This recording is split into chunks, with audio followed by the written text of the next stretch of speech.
The abandoned warehouse loomed against the night sky, a hulking shadow at the edge of Baltimore's industrial district.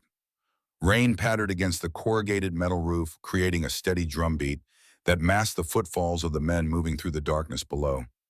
It was September '93, and Jack Sullivan crouched behind a stack of wooden pallets, water dripping from his cap onto his weathered face.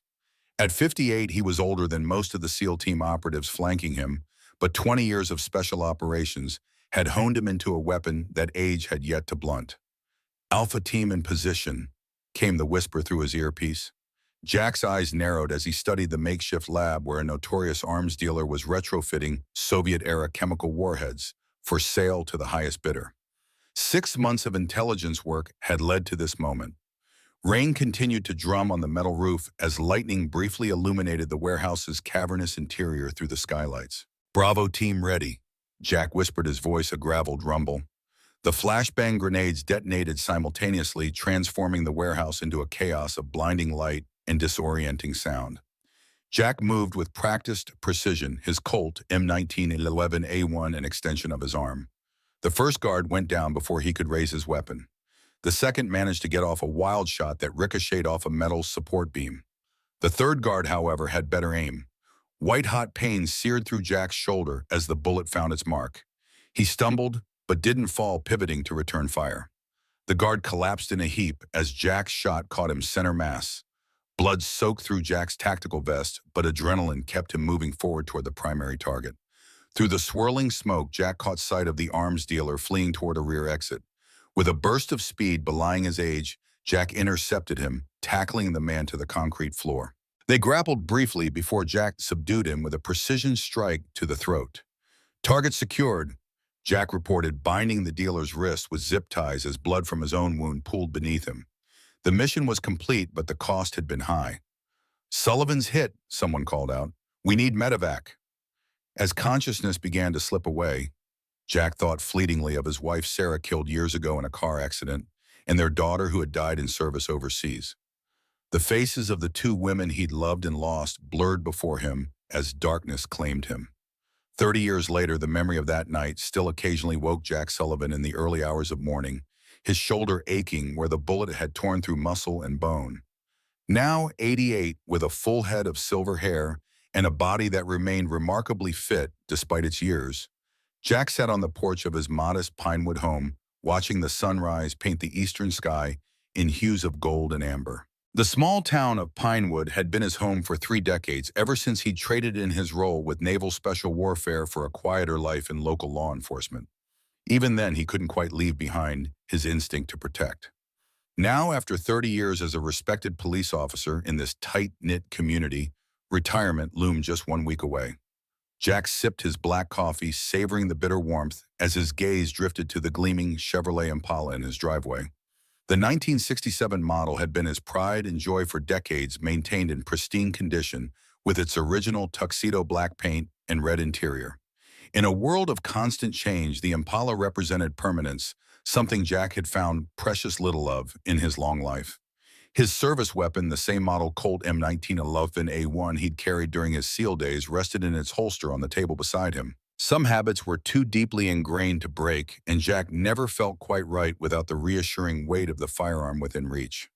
The police radio on his belt crackled to life.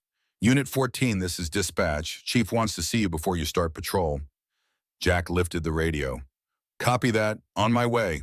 He drained the last of his coffee, holstered his weapon, and climbed into the Impala. The engine rumbled to life with a deep, throaty growl that modern cars couldn't match. As he navigated the familiar streets of Pinewood, Jack couldn't help but notice the changes that had crept in over the years. The once thriving Main Street now featured several empty storefronts, casualties of economic downturns and changing consumer habits. The police station was a brick building that dated back to the 1950s, solid and unpretentious like most of Pinewood. Inside, Chief Wilkins himself, a veteran of 65 years with a military background, looked up from his desk as Jack entered. "Morning, Sullivan," Wilkins said, sliding a folder across the desk. "Your retirement paperwork. All it needs is your John Hancock." Jack picked up the folder, but didn't open it. "Still got a week left, Chief. Figured you'd want to get a head start on the bureaucracy." Wilkins leaned back in his chair, which creaked in protest. Any big plans for your golden years? Jack shrugged. Fishing, maybe? Haven't given it much thought. The truth was Jack had been avoiding thinking about retirement. What was a man like him supposed to do with idle time? For nearly 6 decades, he'd lived a life of service and purpose. The prospect of days without structure or mission left a hollow feeling in his chest. Well, don't go planning any fishing trips for next Saturday, Wilkins said. The department's throwing you a proper send-off. Jack grimaced. He hated being the center of attention. That's not necessary. 30 years on the force, Jack. It's happening whether you like it or not. Wilkins' tone left no room for argument. As Jack turned to leave, his eyes caught on the framed photograph on Wilkins' desk, a younger chief in desert camouflage, standing with his unit in some forgotten corner of the Middle East. Remember that fire on Maple Street back in '08? Jack asked suddenly. Wilkins' expression sobered. The Hendersons. Bad business. 15 years ago today. The fire had started in the early hours of morning, spreading rapidly through the old Victorian home while the family slept.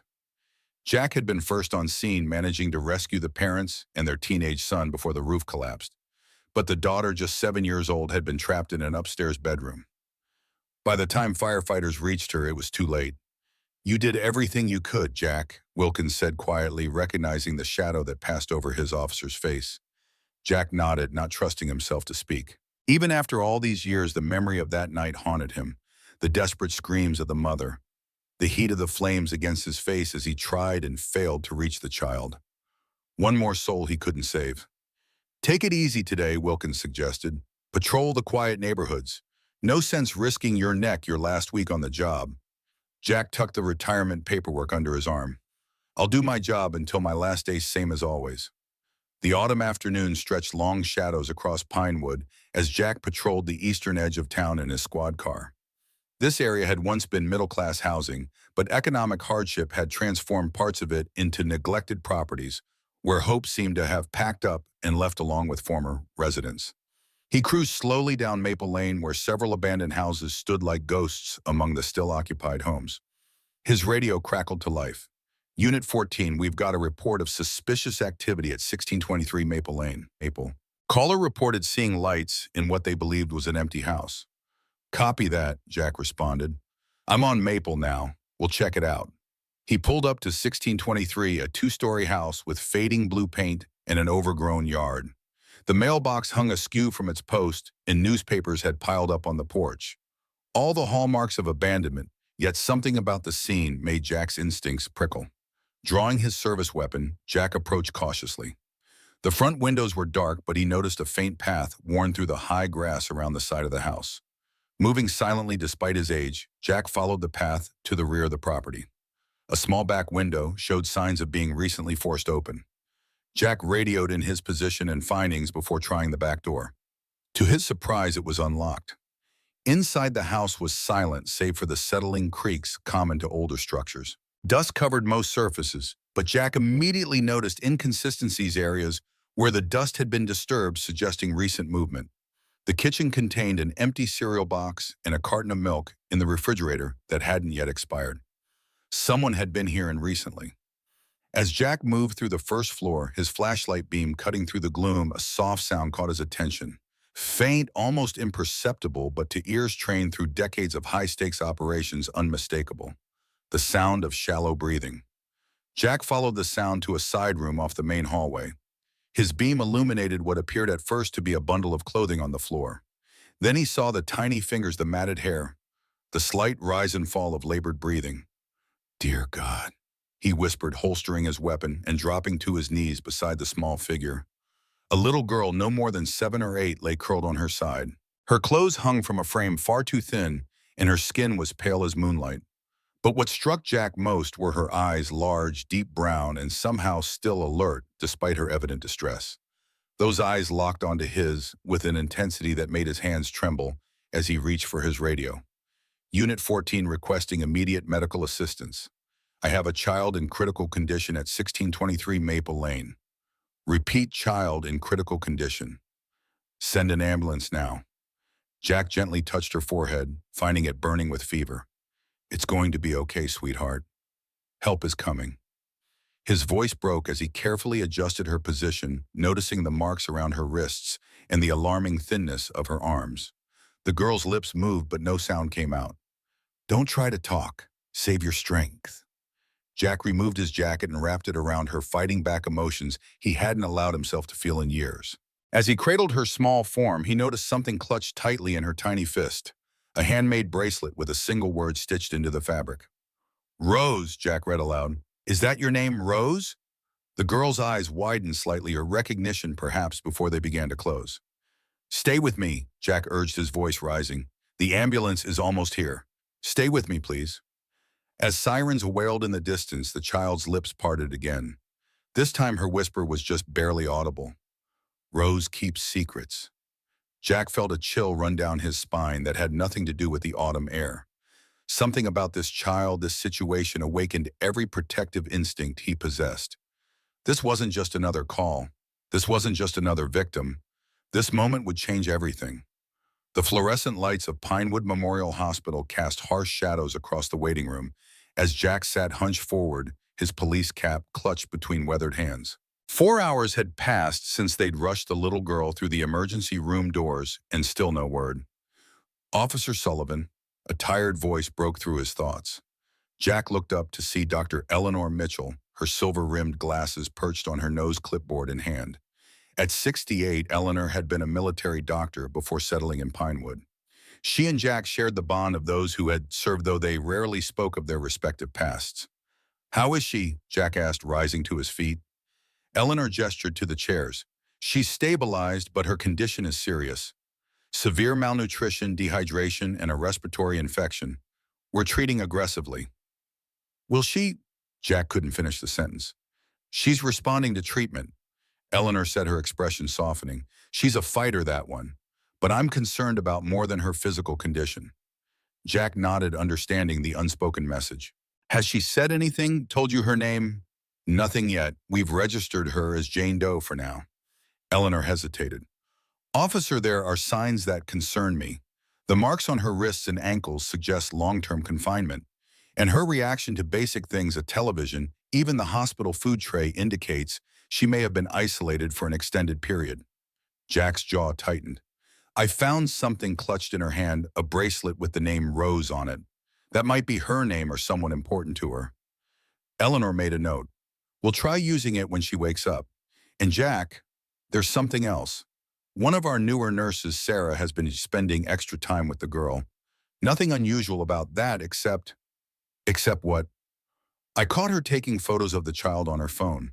When I questioned her, she said it was for the medical record, but we have protocols for that. It didn't sit right."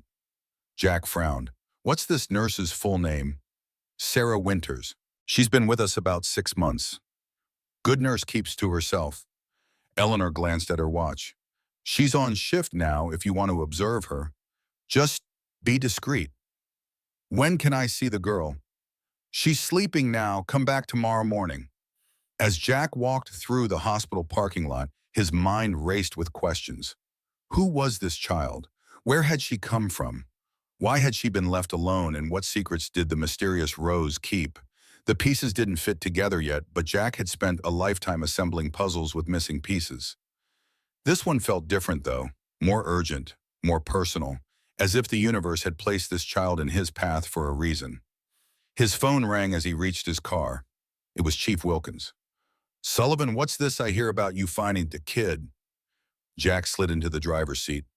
"Little girl severely neglected, found at an abandoned property on Maple Lane. She's at Pinewood Memorial now. Condition serious but stable. Social services been notified. Hospital's handling that. She's in no condition for questioning yet." A pause on the line. "Look, Jack, I know you're heading out soon. Don't get too invested in this one. Standard protocol. File your report. Let the system handle it." Jack watched raindrops begin to spatter against his windshield. She was holding a bracelet with the name Rose on it. "I'm going to check property records on that house tomorrow, see if I can track down family." A heavy sigh from Wilkins. "Just remember, you're retiring in a week. Don't make it complicated." But as Jack drove through the darkening streets, he knew it was already complicated. Something about those eyes. They reminded him of someone, of the child he couldn't save from the fire, Of his own daughter lost years ago. This time would be different. This time he wouldn't fail. The next morning, Jack returned to the hospital with a small stuffed bear he'd picked up from the gift shop. When he entered the pediatric ward, a young nurse with auburn hair tied back in a ponytail approached with a warm smile. The name tag on her scrubs read, Sarah Winters. Officer Sullivan, she greeted him.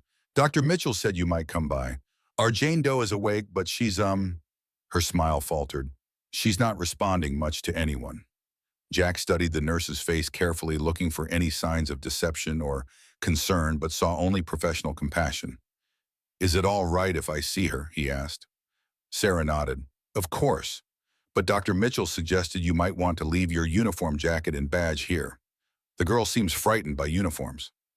Jack removed his badge and jacket, tucking them under his arm, before following Sarah to a small room where the girl sat propped up in bed, her thin frame nearly lost among the blankets. Her eyes, those same deep brown eyes, darted to him instantly, then to the bear in his hand. Hi there, Jack said, gently approaching the bed slowly. Remember me? I found you yesterday. I brought you something. He placed the bear at the foot of the bed, careful not to move too quickly. The girl stared at him, unblinking. I was wondering if your name is Rose. Jack tried them. Is that your name, sweetheart? Something flickered in her eyes, not recognition of the name, but something else. Her gaze shifted to the bracelet now resting on the bedside table. Is Rose someone you know or something important to you? Jack asked softly. The girl's lips parted slightly, but no sound emerged. Sarah whispered from behind him. That's the most response we've gotten from her all morning. Jack sat in the chair beside the bed, instinct telling him not to push further. Instead, he began to talk quietly about simple things, the weather, the friendly squirrel he'd seen on the hospital grounds, the kind nurses. As he spoke, he noticed the girl's shoulders gradually relaxing, her fingers loosening their grip on the blanket. When he finally stood to leave, promising to return, the girl's hand suddenly moved a small, quick gesture toward the bracelet. Jack paused. I'll help you find out what happened, little one, he said softly. I promise. In the hallway outside, Jack spotted Sarah at the nurse's station typing something on her phone. She quickly put the device away when she noticed him approaching. Has she responded to anyone else? Jack asked. Sarah shook her head. Not really. Dr. Mitchell thinks she might have experienced trauma that's left her unwilling or unable to communicate verbally. How long are you on shift today? Until 8 tonight. I'm with her for the next 3 days. Jack nodded. If she says anything at all, would you call me? He handed her his card. Of course, Sarah agreed, tucking the card into her pocket. Officer Sullivan, do you think she was abused? The question seemed genuine concern evident in the young nurse's eyes. I don't know yet, Jack replied honestly, but I intend to find out. The abandoned house on Maple Lane stood silent under the morning sun, its faded blue exterior a stark contrast to the crime scene tape that now framed the property. Jack ducked under the yellow barrier badge, glinting as he approached the front door. To his surprise, a younger officer was already there examining the lock. Morning, Sullivan, called Officer Mike Johnson, who'd been assigned to the case. At 34, Mike was a former Marine who'd served in the Middle East before joining the Pinewood Police. Unlike many of the younger officers, he treated Jack with respect rather than viewing him as a relic of a bygone era. Thought you'd be enjoying your pre-retirement days on easy patrol, Mike added with a grin. Jack shrugged. Just following up, the girl's condition is still critical. Well, we've done the preliminary sweep. Mike flipped through his notepad. No signs of forced entry except the back window, which seems recent. No evidence of other occupants. Honestly, looks like she might have been homeless seeking shelter. Jack's instincts told him otherwise. Mind if I take another look around? Be my guest. I'm heading back to the station. Mike handed him a pair of gloves. Sometimes I think you forget you're almost retired. When Mike's car disappeared down the street, Jack stood in the doorway, taking in the house with fresh eyes. Dust covered most surfaces, but as he moved through the living room, subtle details caught his attention. A couch with a depression in one cushion. A shelf with spaces where items had recently sat, leaving dust-free rectangles. Someone was living here, Jack muttered to himself. The kitchen told a more revealing story. Opening the refrigerator, Jack found what the initial investigation had missed. A container of milk expired just 1 week ago. In the cabinet, a box of children's cereal half empty. These weren't signs of abandonment from months or years past. Jack moved methodically through the house, documenting everything with his phone camera. Upstairs, the bathroom contained a toothbrush, a small comb with strands of dark hair. In what appeared to be the master bedroom, he found an unmade bed and women's clothing in the closet, all pointing to recent occupation. But it was the second bedroom that sent a chill down his spine. The door was locked from the outside with a sliding bolt. Jack stared at the lock, his heart pounding. After photographing it, he carefully slid the bolt open and pushed the door inward. The room was sparse, a small bed with thin blankets, a lamp, a few children's books stacked neatly in the corner. What struck Jack weren't the meager possessions but the contrast. While the rest of the house showed neglect, this room was meticulously maintained. The bed was made with hospital corners. The books were arranged by size. On the wall hung a child's drawing, a stick figure of a girl holding what appeared to be a doll with the sun shining above them. In crude lettering across the top, "Me and Rose." "Not her name," Jack whispered, photographing the drawing. "Her doll." As he turned to leave, something caught his eye, a small piece of paper peeking out from beneath the bed. Kneeling down, Jack retrieved what turned out to be a photograph, creased and worn from handling. It showed a woman with haunted eyes holding an infant wrapped in a pink blanket. The woman's smile seemed forced, her gaze distant. Jack flipped the photo over. Written in faded ink, "Catherine and Lily May, 2016. "Lily," Jack repeated softly. Could this be the girl's real name? In the hallway, Jack noticed something he'd initially overlooked, a calendar hanging on the wall. The days were crossed off methodically until October 3rd, just 5 weeks ago. Next to that date, a single word was written: medicine. Jack's phone rang, startling him in the silence of the house. It was Sarah, the nurse. "Officer Sullivan, I thought you should know. Our Jane Doe just spoke her first word." Jack's grip tightened on the phone. "What did she say?" It wasn't very clear, but it sounded like mama. "She became agitated afterwards, so the doctor gave her a mild sedative. She's resting now." "I'm on my way," Jack said, already moving toward the exit. "And Sarah, I think her name might be Lily." Jack stopped by the police station before heading to the hospital. Mike was at his desk, typing up a report. "Find anything useful at the house?" he asked as Jack approached. "A photograph, a name Lily, and signs that someone was living there until very recently." Jack pulled out his phone and showed Mike the pictures he'd taken. The second bedroom was locked from the outside. Someone was keeping that child confined. Mike's expression darkened as he swiped through the images. Jesus, who would do that to a kid? "I need you to run a background check," Jack said, handing Mike a note with the name Catherine written on it. "Look for any Catherine associated with that address, possibly with a daughter named Lily born around 2016. "On it," Mike promised. "Where are you heading now?" "Back to the hospital. The girl Lily just spoke for the first time." Mike nodded. "Keep me posted. And Jack, if this is as bad as it looks, we're going to need to bring in Child Protective Services sooner rather than later." "Let's identify her first," Jack suggested. "Make sure we're connecting her to the right services." The truth was, Jack wanted to delay involving the system until he had a clearer picture. He'd seen too many children get lost in bureaucracy over the years, their individual needs overlooked in favor of procedural efficiency. At the hospital, Jack found Dr. Mitchell outside Lily's room reviewing a chart. "How is she?" he asked. "Physical condition improving," Eleanor replied, "but she's still extremely withdrawn. Sarah mentioned she spoke one word, mama. Has she said anything else?" Eleanor shook her head. "Not a peep since then, but that's progress. It suggests she can speak but is choosing not to." "I found a photograph at the house," Jack said, showing Eleanor his phone. "I believe her name is Lily, and this woman, Catherine, might be her mother." Eleanor studied the image. "The resemblance is there. Have you found any record of this Catherine?" "Working on it. May I see her, Makatina?"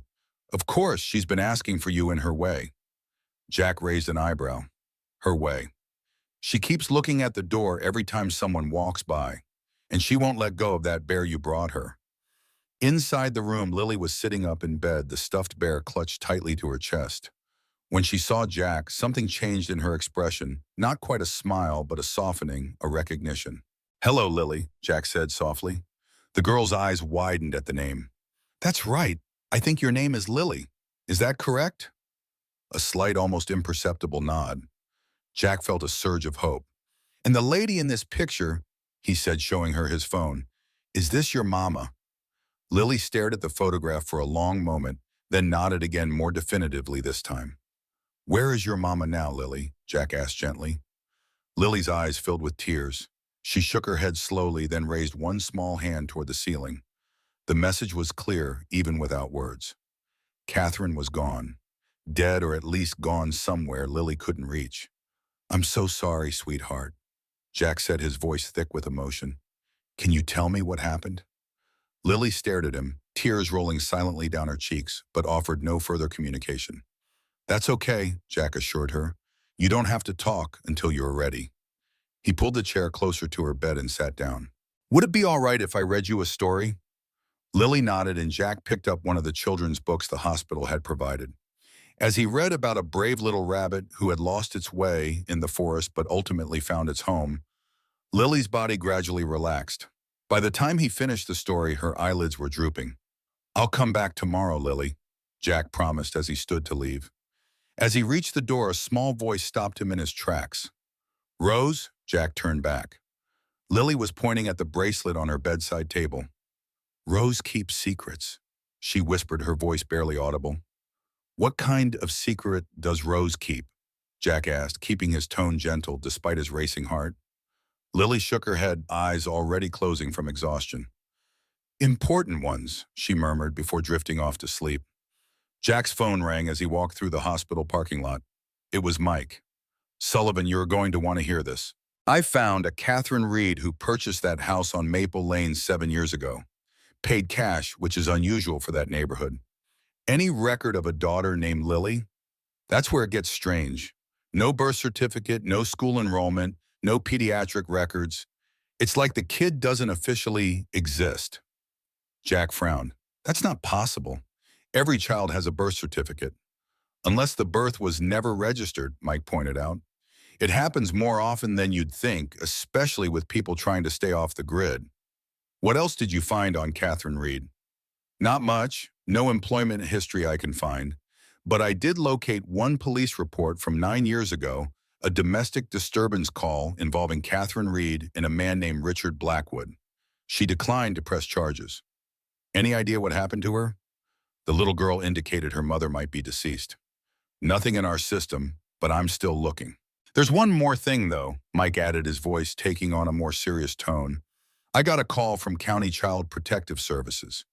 They're sending someone over tomorrow to evaluate Lily's case." "That was fast," Jack remarked, surprised by the system's sudden efficiency. "Too fast, if you ask me. The request came from the deputy director himself, a guy named Richard Blackwood." Jack stopped in his tracks, the name connecting in his mind. "The same Richard Blackwood from the domestic disturbance call. Looks that way. He's requesting immediate transfer of the child to a specialized facility for evaluation." An uneasy feeling settled in Jack's stomach. Something's not right about this. "Can you dig deeper into Blackwood? Find out how long he's been with CPS, his background, anything unusual?" "Already on it. In the meantime, what do you want to do about tomorrow?" Jack considered his options. "I need to speak with Judge Harper. See if we can get a temporary stay on any transfer until we know more about Lily's situation." The retired judge, what can he do? "He still has connections and he owes me a favor." "Keep digging, Mike. I'll be in touch." As Jack ended the call and climbed into his car, the pieces were beginning to form a disturbing picture. A mother and child living off the grid, a locked room, a man from their past now in a position of authority over vulnerable children. And somehow at the center of it all, a doll named Rose that kept secrets. He started the engine of his Impala, the familiar rumble providing little comfort as he navigated back toward the station. 1 week until retirement, and he'd stumbled into what might be the most important case of his career.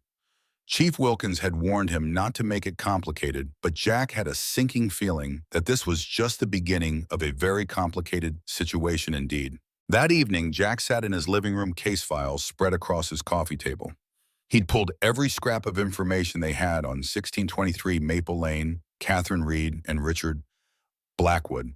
It wasn't much, but patterns were emerging. Catherine Reed had purchased the house 7 years ago, shortly after the domestic disturbance incident with Blackwood.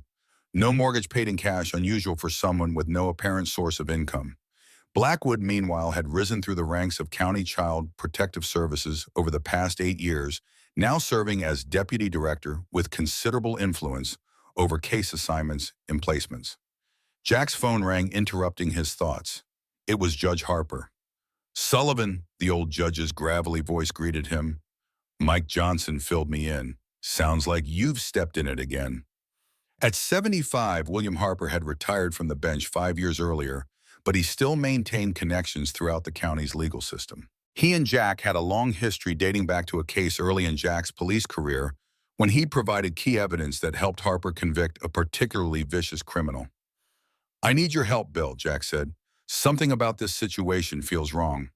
A child with no official records, a mother who's disappeared, and a potential abuser now in a position of authority," Harper summarized. "I'd say that's more than just wrong.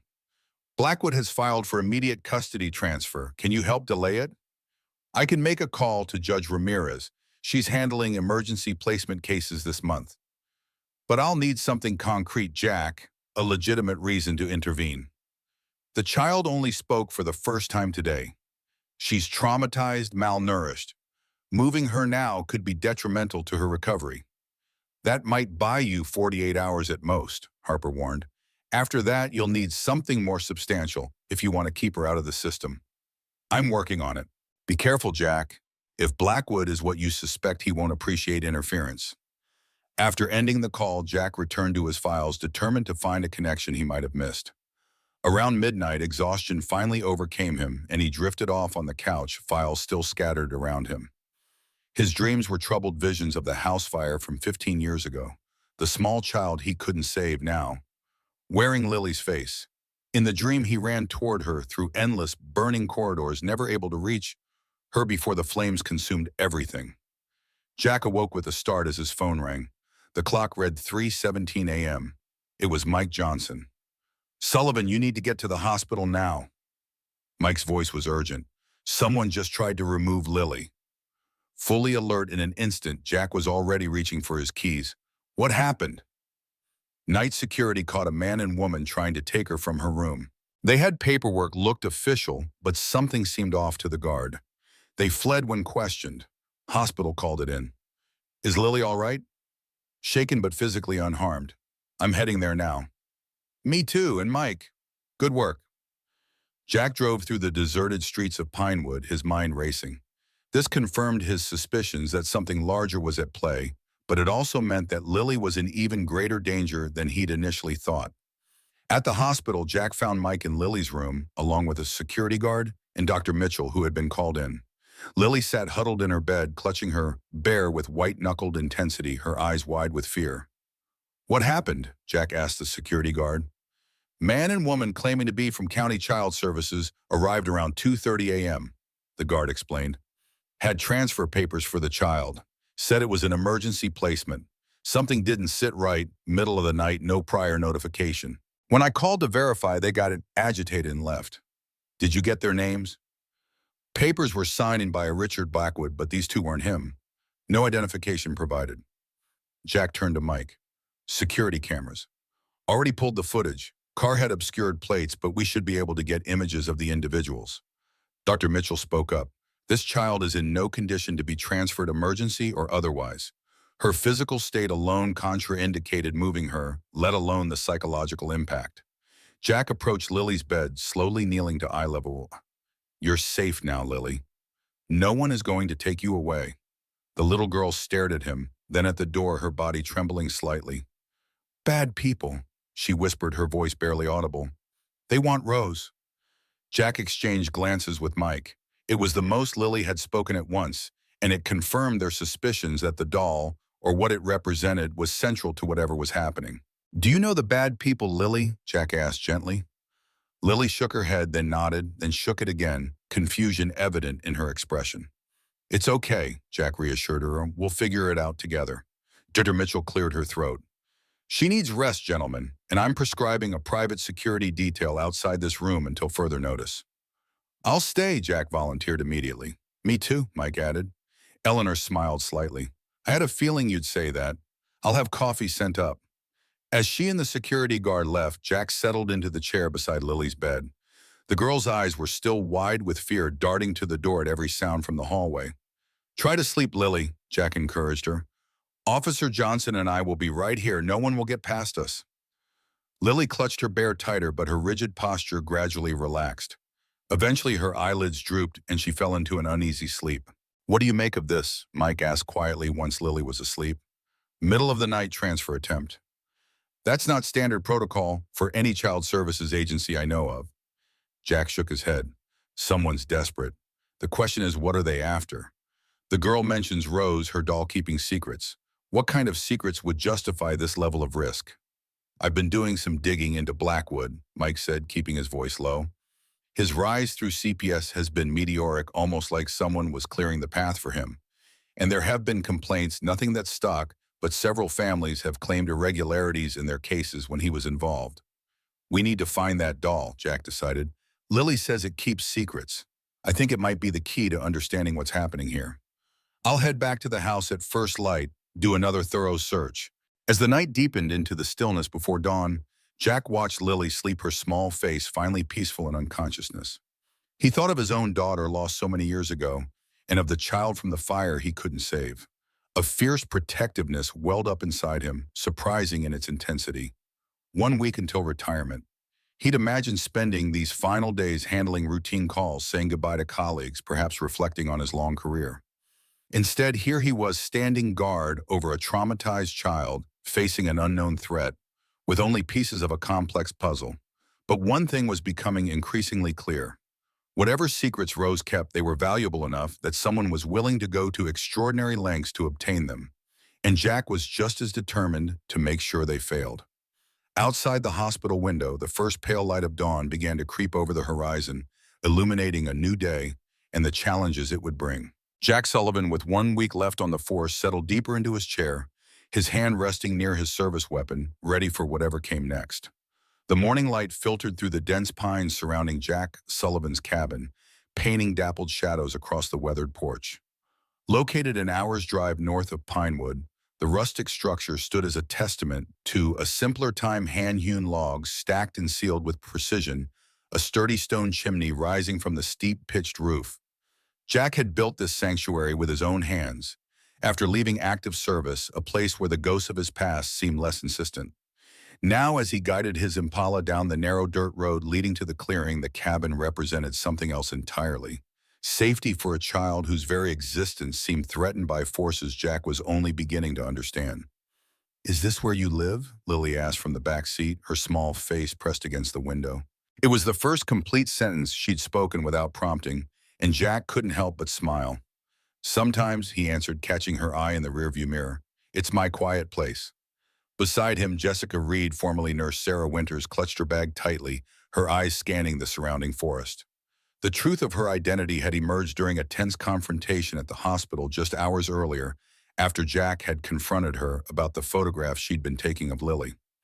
"They're watching the main roads," Jessica said quietly, checking her phone for the 5th time since they'd left Pinewood.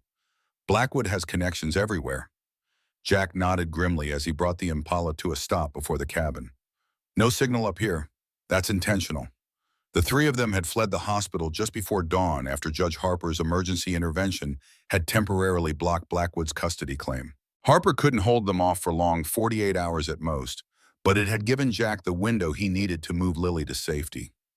As they stepped from the car, the forest embraced them with its early autumn symphony, the soft rustling of leaves, bird song, the distant gurgle of the creek that ran behind the cabin.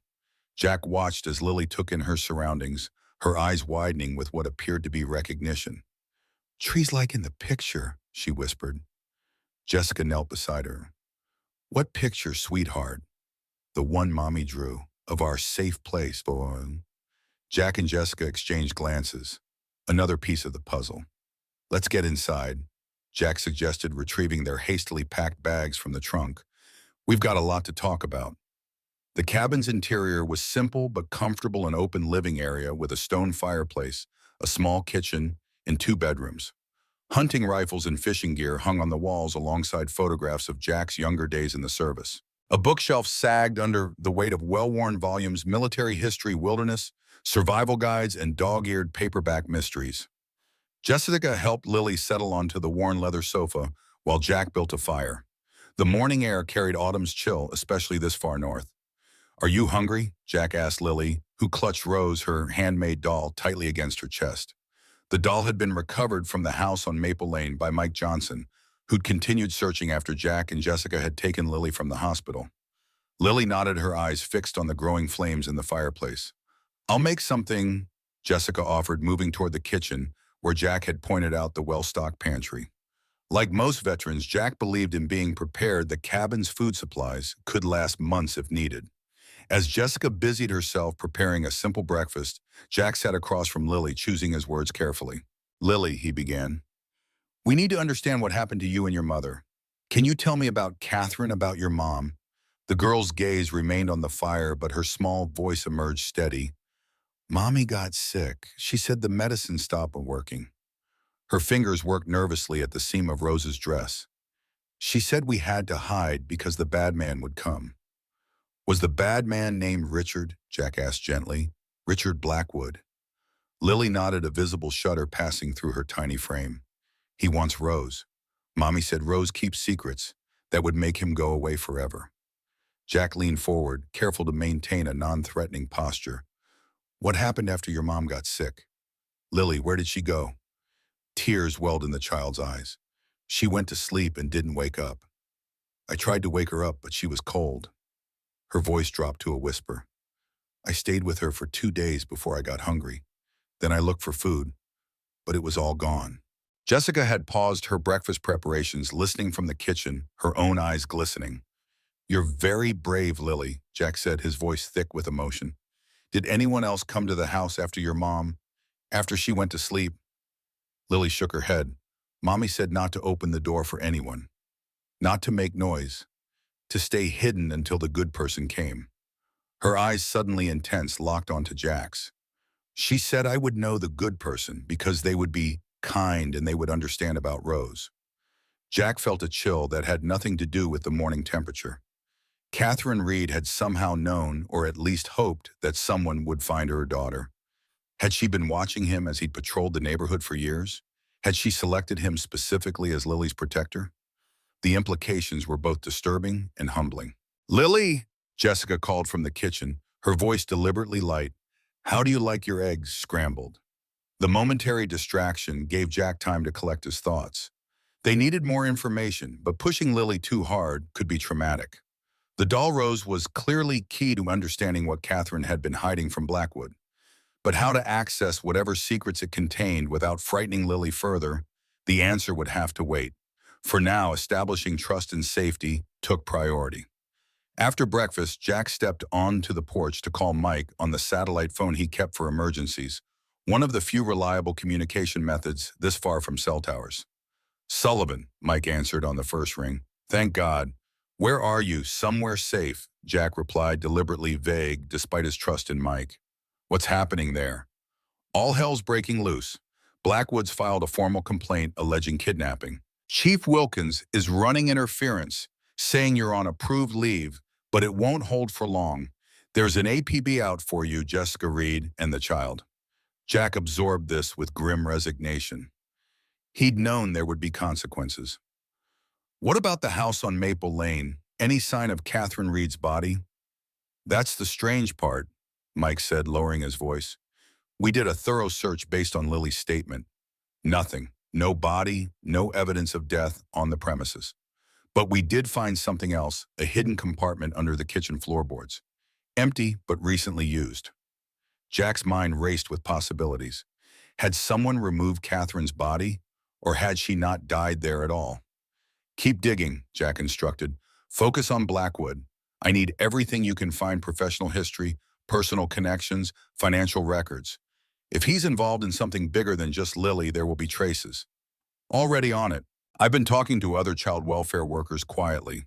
There are rumors, Jack, cases where children with substantial inheritances or trust funds were placed under state guardianship with Blackwood's direct involvement, the money disappearing into administrative costs." Jack's jaw tightened. How widespread? Hard to say. These cases span multiple counties. It's like a spider's web with Blackwood at the center. Keep pulling threads, Jack said. And Mike, watch your back. These people already tried to snatch Lily from a hospital. They won't hesitate to eliminate obstacles. After ending the call, Jack stood on the porch for several minutes watching the wind rustle through the pines. 30 years in law enforcement had taught him to recognize patterns, and a disturbing one was emerging. Blackwood wasn't just after Lily, he was part of a systematic operation targeting vulnerable children with financial assets. The question was, how high did it go? And what evidence had Catherine Reed collected that made her and Lily targets? Inside, he found Jessica and Lily sitting at the small kitchen table, Rose propped between them like a third participant in their quiet conversation. Lily was just telling me more about Rose, Jessica said, her eyes communicating to Jack that something significant had been shared. Rose was a present when I was born, Lily explained, stroking the doll's yarn hair. Mommy made her special. She said as long as Rose was with me, part of her would be too. Jack sat down, noticing how Lily's demeanor had shifted. She seemed more animated when discussing the doll, as if Rose represented a connection to happier times. Your mom sounds like a very special person, Jack said. Lily nodded emphatically. She was smart. She knew things. That's why the bad man was afraid of her. Jessica placed a gentle hand on Lily's shoulder. What kind of things did she know, sweetheart? Lily looked down at Rose, then back at the adults. Names, she whispered. Names of children like me. Children the bad man took away. Jack and Jessica exchanged alarmed glances. This was no longer just about one child and a potential inheritance. If Catherine Reed had been documenting a pattern of child exploitation, the stakes were considerably higher than they'd initially believed. Lily, Jack said carefully, did your mom hide these names somewhere, perhaps with Rose? The little girl clutched the doll closer. Rose keeps secrets. She repeated the phrase now, taking on new meaning. Mommy said only to show them to the good person when it was safe. Before Jack could press further, a sound from outside froze them all in place, the distinctive crunch of tires on gravel.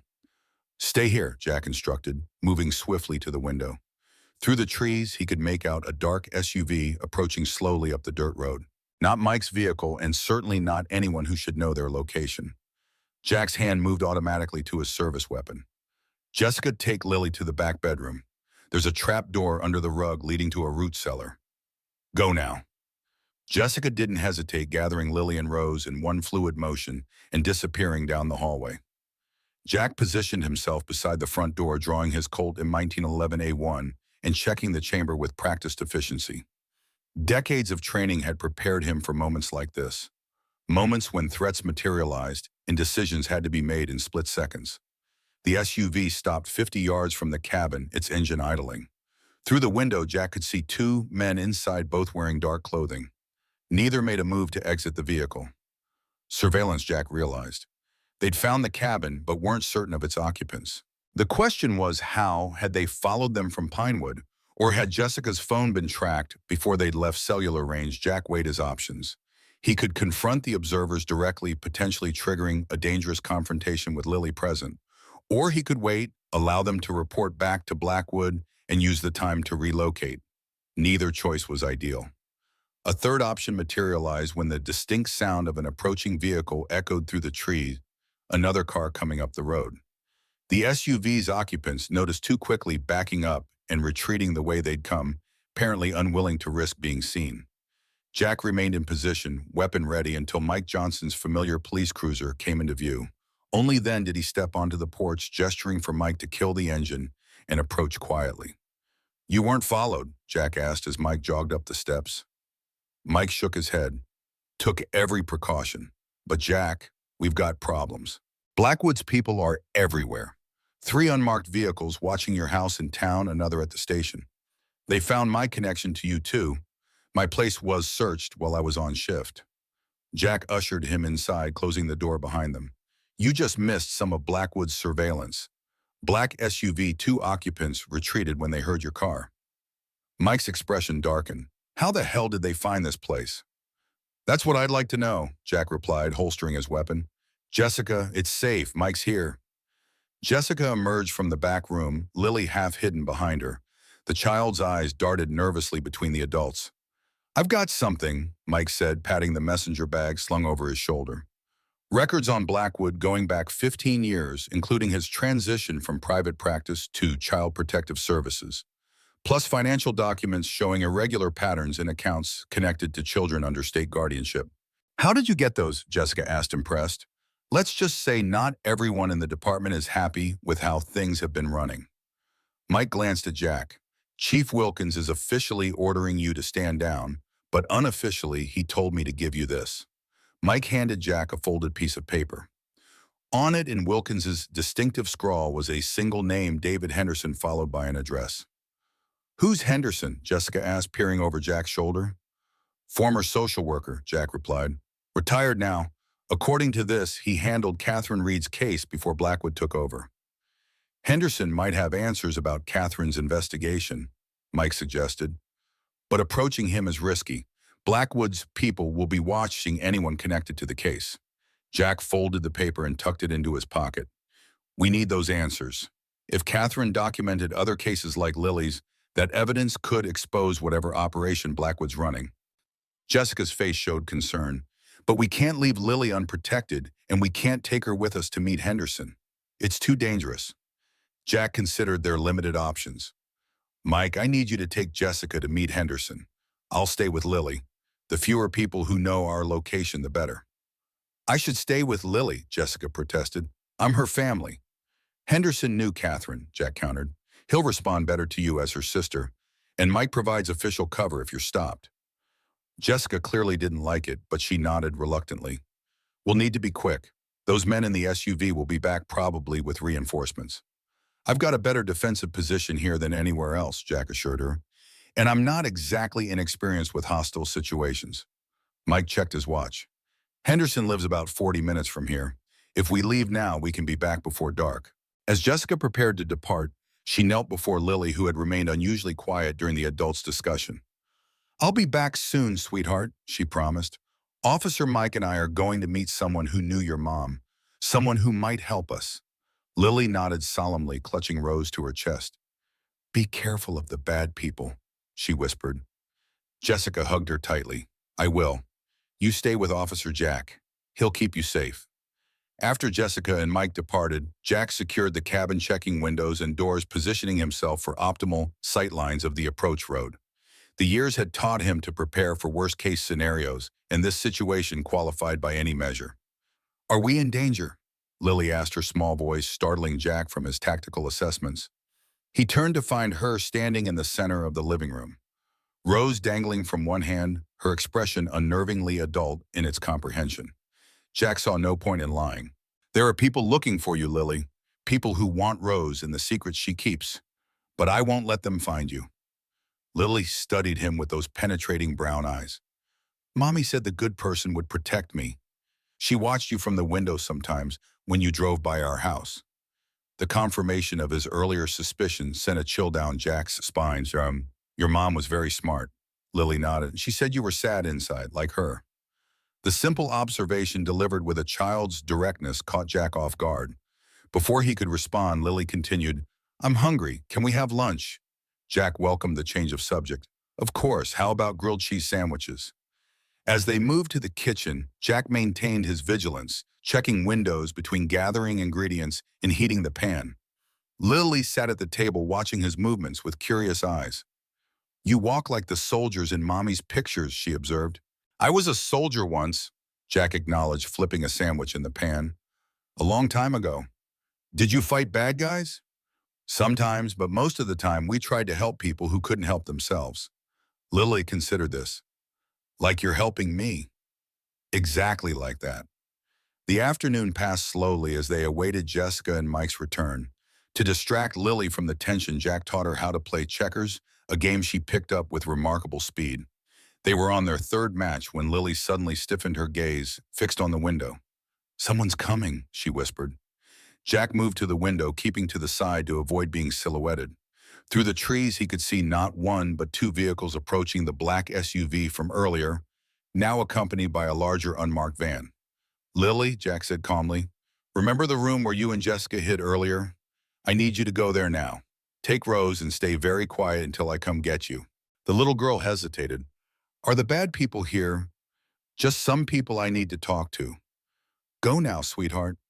Everything will be okay. Lily clutched Rose tighter and disappeared down the hallway. Jack heard the trapdoor open and close as he positioned himself strategically, Colt in hand. The vehicle stopped at the edge of the clearing, a safe distance from the cabin. Four men emerged from the SUV while the van remained sealed, its windows tinted too darkly to see inside.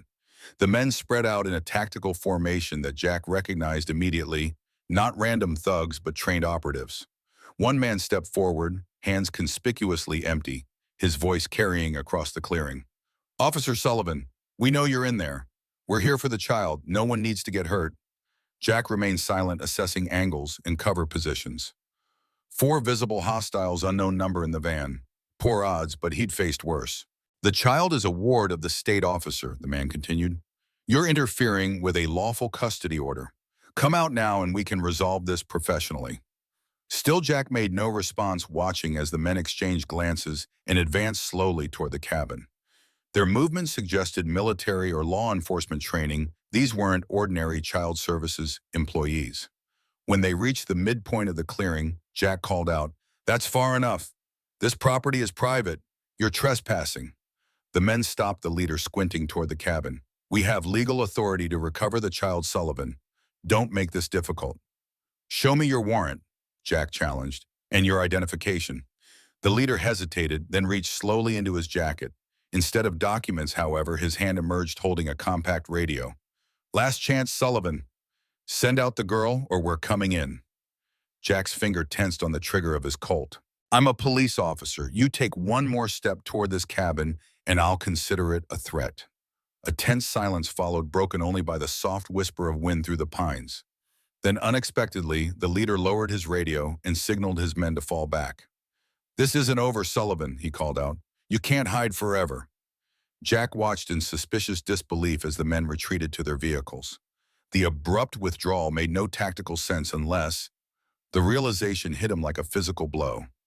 This wasn't the real assault, it was a diversion. Jack spun toward the back of the cabin just as the sound of splintering wood echoed from the rear. Two more operatives had circled behind, while the front group held his attention.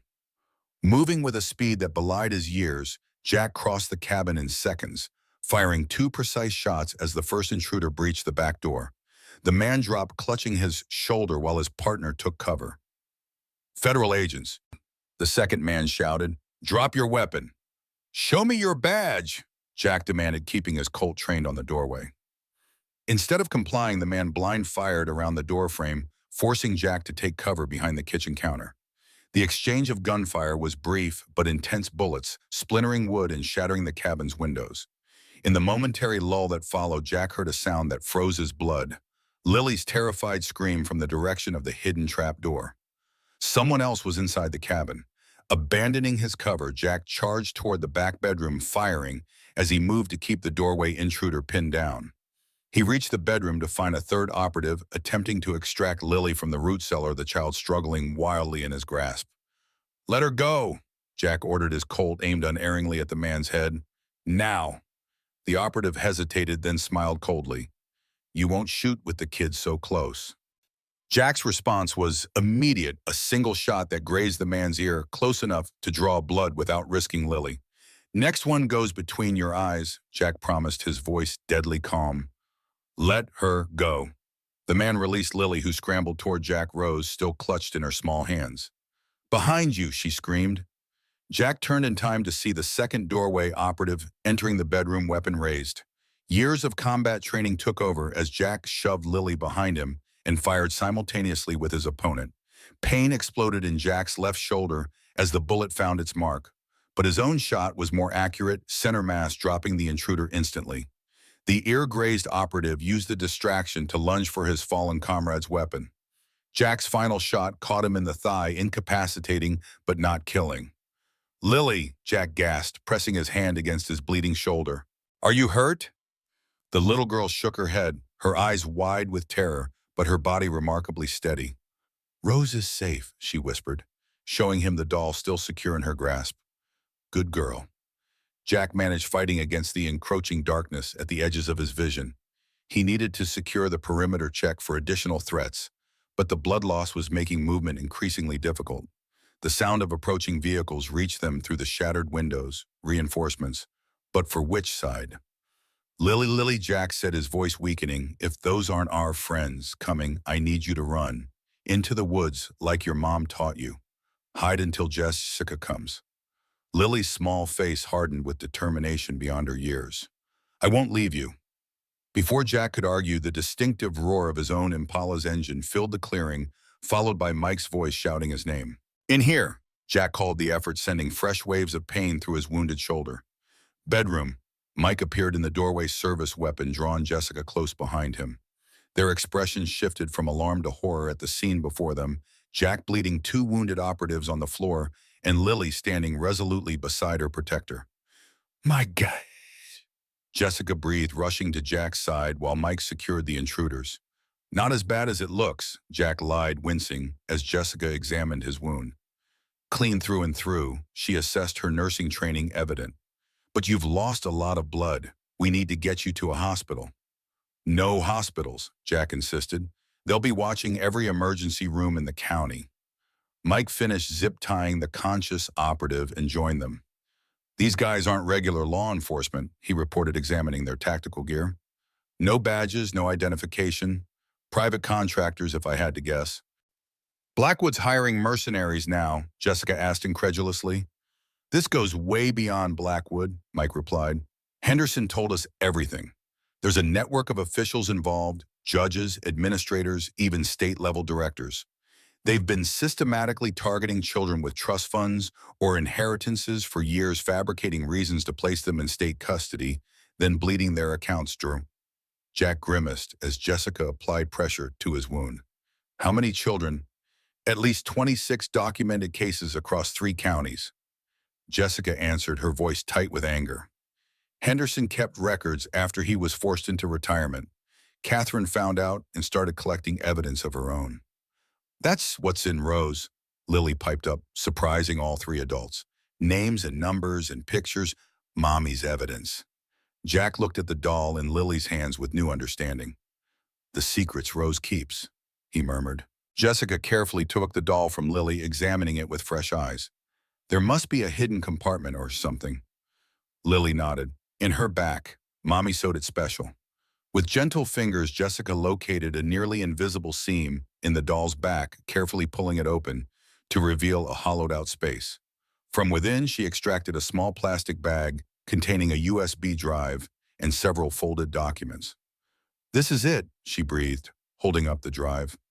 Catherine's insurance policy, everything she discovered about the network. Mike pocketed the evidence.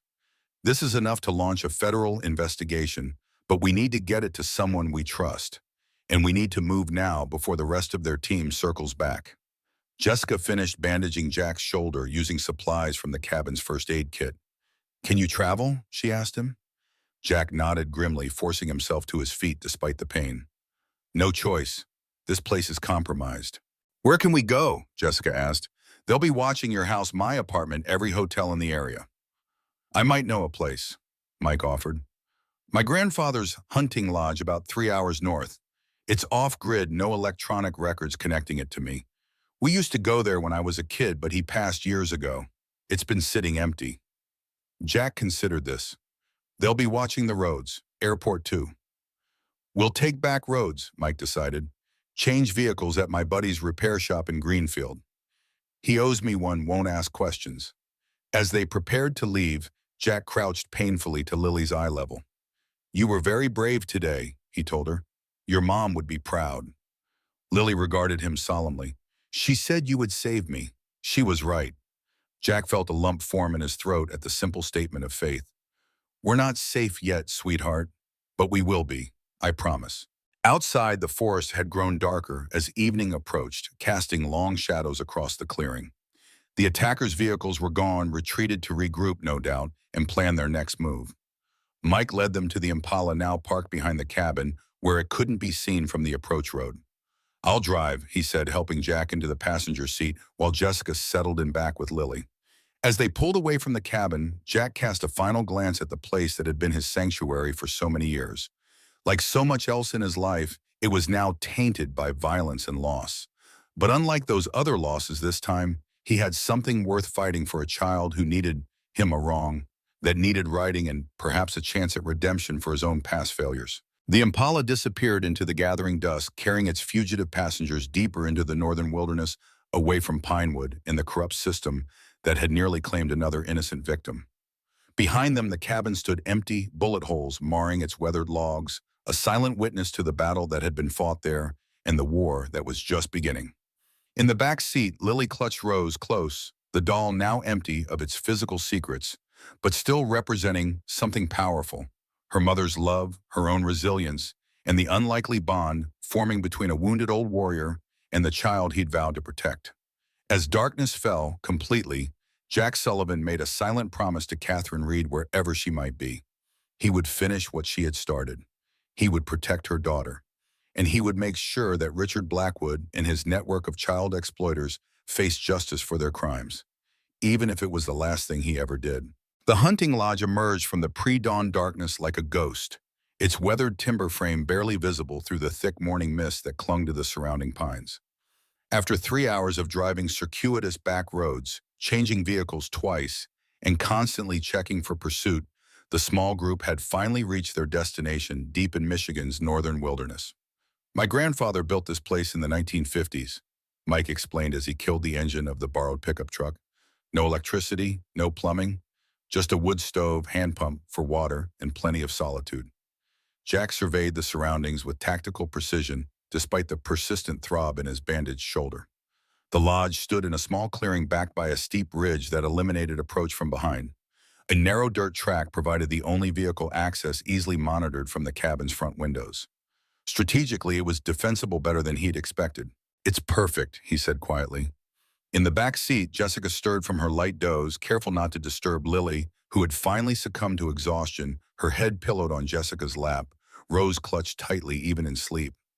"Are we safe?" Jessica whispered. "For now," Jack replied, his voice betraying none of his uncertainty. The truth was, they had bought time, nothing more. Blackwood's resources were considerable, his reach extensive. Eventually, he would find them. Mike retrieved supplies from the truck bed: food, medical supplies, extra ammunition for Jack's Colt, and the satellite phone they'd brought from Jack's cabin. Together, they worked silently to establish their refuge, Mike lighting the wood stove to drive away the morning chill, while Jessica tended to Jack's wound, which had begun bleeding again during their journey. "You need antibiotics," she murmured, cleaning the entry and exit wounds with practiced efficiency, "and proper medical attention." Jack shook his head. "No hospitals." "At least let me give you something stronger for the pain," she insisted, holding up a bottle of prescription-strength painkillers she'd brought from the hospital. "I need to stay alert," Jack argued, though the pallor of his face betrayed the toll his injury was taking. "You need to stay alive," Jessica countered firmly. "Take half the normal dose. It'll take the edge off without compromising your awareness." Jack reluctantly accepted the compromise, swallowing the pills with a grimace. As dawn broke fully over the wilderness, Lily awakened momentarily confused by her strange surroundings. Her eyes darted anxiously until they found Jack, and the tension visibly left her small body. "Are the bad people gone?" she asked, her voice small but steady. "For now," Jack assured her, managing a smile despite his discomfort. "And we're far away from where they can find us." Mike had succeeded in getting the stove properly heated, and the lodge's single room now radiated a comforting warmth. He busied himself preparing a simple breakfast from their supplies. "We need to examine what's on that USB drive," Jack said, nodding toward Rose, who now sat propped against a pillow on the lodge's worn sofa, her secret no longer contained within her stitched body. Mike produced a laptop from his bag. "Battery-powered, no Wi-Fi capability. It can't be traced." Jessica retrieved the USB drive and handed it to Mike, who inserted it into the computer. The group gathered around as the screen illuminated, revealing a meticulously organized folder structure. "Catherine was thorough," Mike murmured as he navigated through the files. "Look at this: financial records, court documents, photographs, even recorded conversations. All organized by case number." Jack leaned closer, wincing slightly as the movement pulled at his injury. "How many cases?" 26, Jessica breathed, reading over Mike's shoulder. "Just as Henderson said." The files revealed a disturbing pattern spanning more than a decade. Children with substantial inheritances or trust funds were systematically placed into state custody through manufactured concerns about their welfare. Once under state control, their assets were steadily drained through a complex network of administrative fees, therapeutic services, and investment management costs. The money ultimately flowed through a labyrinth of shell companies, eventually landing in offshore accounts controlled by the conspiracy's members. Richard Blackwood wasn't even the mastermind, Mike noted as they examined the evidence. According to these documents, he's just a high-ranking lieutenant. The actual architect is... He paused, his expression darkening. Judge Elias Harmon, the senior family court judge for the entire region.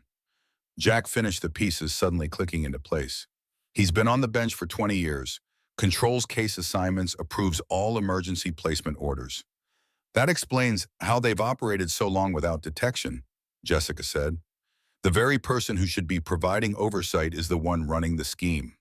Jack's jaw tightened as he studied a spreadsheet detailing the millions that had been siphoned from vulnerable children over the years. This isn't just financial fraud. These kids were traumatized, separated from their families, their entire lives disrupted, all for profit. Catherine discovered it while researching Lily's father's estate, Jessica explained, pointing to a document on the screen. Thomas Winters, my cousin by marriage, left a trust fund for Lily worth nearly $2 million. When he died, Blackwood tried to have Lily declared a ward of the state, claiming Catherine was unfit. But she fought back, started digging. And found more victims, Jack continued. She must have spent years gathering this evidence, staying one step ahead of Blackwood. Until she got sick, Jessica said softly, her eyes filling with tears. Terminal cancer, according to Henderson. She knew she didn't have much time left. Lily, who had been listening quietly while nibbling on toast, suddenly spoke up. Mommy said Rose would bring justice for all the children. The adults exchanged glances, the weight of that responsibility settling on their shoulders. They weren't just fighting for Lily anymore, but for all the children whose lives had been destroyed by greed and corruption. We need to get this evidence to federal authorities, Mike said. This crosses county and possibly state lines. It's beyond local jurisdiction. Who can we trust? Jessica asked. If a senior judge is involved, the corruption could extend to other officials. I know someone, Jack replied after a moment's consideration. FBI Special Agent Marcus Rivera. We worked a case together years ago, human trafficking operation that had local protection. He's based out of the Detroit field office now. If anyone can handle this properly, it's him. Can you contact him securely? Mike asked. Jack nodded toward the satellite phone. It's risky, but we don't have many options. The longer we wait, the more time Blackwood has to cover his tracks, or worse, locate us. While Jack made the call, stepping outside to ensure the conversation couldn't be overheard by Lily, Jessica helped the little girl wash up using water heated on the stove. The normalcy of the routine seemed to comfort Lily, whose resilience continued to astonish them all. Were you and my mom friends? Lily asked as Jessica gently combed through her tangled hair. Jessica hesitated, weighing truth against the child's emotional needs. We were sisters, she finally said, but we lost touch for many years. Your mom was trying to protect both of us from the bad people. She talked about you sometimes, Lily confided. She said if anything happened to her, I might meet her brave sister someday. Tears welled in Jessica's eyes. I wish I'd been there for both of you sooner. You're here now, Lily said, with simple certainty, leaning against Jessica's shoulder. That's what matters. Outside, Jack concluded his conversation with Agent Rivera, returning to the lodge with a grim expression. Rivera will help, he announced, but there's a complication. He needs the physical evidence and our testimony to launch an official investigation. We'll have to meet him. Where? Mike asked, immediately alert to the security implications. Detroit, federal building, day after tomorrow. Jack sank heavily onto a chair, his wounded shoulder clearly causing him significant pain despite the medication. Rivera is assembling a trusted team, keeping it completely off official channels until we arrive. Jessica looked concerned. Detroit means traveling through populated areas. Surveillance cameras, highway patrol, multiple opportunities for interception. We don't have a choice, Jack replied. Rivera can't protect us unless we're officially in federal custody, and he can't place us in custody without proper evidence and statements. A heavy silence fell over the group as they contemplated the dangerous journey ahead. Even if they reached Detroit safely, there was no guarantee that federal authorities could protect them against a conspiracy with tentacles reaching into the highest levels of regional judiciary. I say we rest today, Mike finally suggested. Gather our strength plan, our route carefully. We'll leave before dawn tomorrow, giving us plenty of time to reach Detroit for the meeting. No one objected. The physical and emotional toll of the past 72 hours had left them all exhausted. Lily had already curled up on the sofa again, Rose tucked securely in her arms, her eyes drifting closed despite her obvious efforts to stay awake. As afternoon shadows lengthened across the lodge floor, Jack maintained watch from the front window, while Mike checked and secured the perimeter. Jessica prepared a simple dinner from their supplies, moving with the quiet efficiency of someone accustomed to managing crises. The domesticity of the scene belied the danger surrounding them, four people united by circumstance against powerful enemies who would stop at nothing to protect their criminal enterprise. Jack found himself studying Lily as she slept, struck again by her remarkable composure in the face of trauma that would have broken many adults. She had lost her mother, been abandoned and alone for days, discovered by strangers, pursued by dangerous men, witnessed violence, yet somehow maintained her essential spirit. Her trust in him, initially bewildering, now felt like a sacred obligation. "She's a lot like Catherine," Jessica said softly, noticing his gaze. "Stronger than she looks." "Tell me about your sister," Jack requested. "The real Catherine, not just the woman running from Blackwood."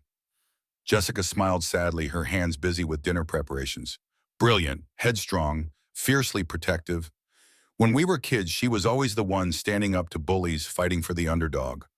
Our parents died when I was 12, Catherine was 17. She postponed college to keep us together, worked 2 jobs so I could finish high school." "She sounds remarkable." "She was, is." Jessica faltered. "I still can't accept that she's really gone. Even when Henderson told us about her illness, part of me hoped. That's why I took the nursing job at Pinewood Memorial. I knew from Henderson that Catherine had settled in that area. I was searching for her, hoping to reconcile before it was too late." "Did you ever find her?" Jack asked. Jessica shook her head. "I came close, I think. There was a woman admitted 3 months ago with late-stage pancreatic cancer who matched Catherine's general description, but she used a different name and disappeared from the hospital before I could confirm. The timing aligns with when Lily says her mother passed." Jack considered this. If Catherine died at home, what happened to her body? Mike said they searched the house thoroughly. "I've been wondering the same thing," Jessica admitted. "Lily is certain her mother died, but there's no record of a burial or cremation under any of Catherine's known aliases." Their conversation was interrupted by Mike's return, his expression troubled. "We've got company," he reported quietly. "Truck parked about half a mile down the access road. Driver still inside, engine off, like he's watching." Jack was immediately alert, pain forgotten. "Single occupant." "As far as I could tell, not one of the men from your cabin. This guy's older, civilian clothes, but he's definitely watching the approach." Jack considered their options. Could be innocent hunter-hiker, someone who stumbled across the access road, but we can't take chances. How exposed is our position? "The truck's not visible from here, and I approach from the ridge, stayed in cover. Don't think he spotted me. We need to know who he is and what he wants." Jack decided, reaching for his weapon. "I'll circle around, approach from behind." "Not with that shoulder," Mike objected. "I'll go. I'm faster right now, and I know these woods." Jack reluctantly acknowledged the logic. "Be careful. If it's Blackwood's people, they'll shoot first, ask questions never."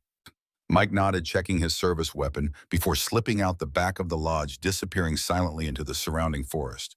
The waiting was excruciating. Jessica continued dinner preparations, her movements now mechanical, attention focused on the windows. Jack positioned himself strategically, Colt ready, watching for any sign of approach. Lily slept on mercifully, unaware of the renewed tension. Nearly 40 minutes passed before Mike returned, and the expression on his face immediately set off alarms in Jack's mind. "What is it?" he demanded.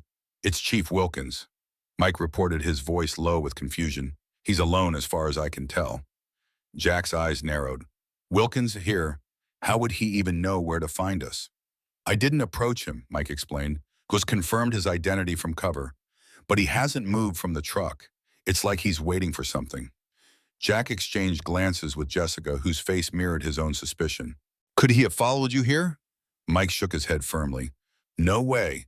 We took every precaution, switched vehicles, twice backtracked, even drove through a creek bed for half a mile. Nobody followed us. Then how did he find this place? Jessica asked. There's only one way to find out, Jack said grimly, checking his weapon. I'm going to talk to him. Jack, no, Jessica protested. It could be a trap. If Blackwood's people knew our exact location, they wouldn't send one man, especially not someone as recognizable as Wilkins. They'd hit us with overwhelming force like at my cabin. Jack adjusted his sling, wincing as pain shot through his injured shoulder. Besides, Wilkins has been my superior for 30 years. I know him. If he's compromised, I'll see it. Mike looked unconvinced but offered no further objection. At least let me cover you from the tree line. Jack nodded his agreement. Keep Lily and Jessica inside, away from windows. If anything goes wrong, take them out through the back head for the ridge. The walk down the access road felt interminable, each step jarring Jack's wounded shoulder despite the painkillers. His mind raced through possibilities. Wilkins had been the one to pass along Henderson's information. Was that a calculated move to track them? Had the chief been part of the conspiracy all along? Or was there another explanation for his presence here alone, miles from his jurisdiction? The police-issue truck came into view around a bend in the road. Wilkins sat behind the wheel, staring straight ahead, seemingly unaware of Jack's approach. Only when Jack deliberately stepped on a branch, creating a sharp crack in the stillness, did the chief turn. Their eyes met through the truck's side window, and Jack was struck by the weariness etched into Wilkins' face. He looked as though he'd aged years in the days since Jack had last seen him. Slowly, deliberately telegraphing his movements, Wilkins opened the door and stepped out, hands visible and empty. Sullivan, he acknowledged, voice gruff. Chief, Jack returned, his Colt held low but ready. Long way from Pinewood. Longer than you know. Wilkins leaned against the truck, studying Jack with eyes that had seen too much over a long career. You look like hell. Been a rough few days. I imagine so. Gunshot wound. Jack didn't answer, instead asking his own question. How did you find us? Wilkins sighed heavily. Process of elimination. When Blackwood's men hit your cabin and came up empty, I figured you'd go off-grid. Remember Johnson mentioning his grandfather's hunting property years ago? Took some digging through old county records to find the location. If you found us, others can too. Not the way I did. I altered the records afterward, buried them deeper. Wilkins straightened. I'm alone, Jack. No backup, no communication with the department. I went fishing this morning, as far as anyone knows. Why are you here? The question hung between them, laden with decades of shared history and the weight of current circumstances. Because I've known you 30 years, Wilkins finally said. Because I sent you to Henderson. Because 3 hours after you disappeared with the Reed woman and the child, Judge Harmon personally called me, pushing for a statewide manhunt. When a family court judge takes that kind of interest in a routine missing persons case, you put it together, Jack surmised. Wilkins nodded grimly. Enough to know something stinks. I started asking questions carefully. Then I found out 2 officers who responded to your cabin after the shooting have been reassigned, all records of the incident classified. That's when I knew I had to find you before they did. What about Mike? Is he compromised? Johnson's clean, far as I can tell, but he's on thin ice back home. Blackwood's pushing hard, trying to paint you both as kidnappers, the woman as an accessory. They've got arrest warrants ready to file, just waiting for the judge's signature. Let me guess, Judge Harmon got it in one. Jack studied Wilkins carefully, searching for any sign of deception. What do you want, Chief? To help. Wilkins reached slowly into his jacket, extracting a thick envelope. Burner phones, cash, clean ID for the woman and child, good enough to get through a checkpoint if necessary.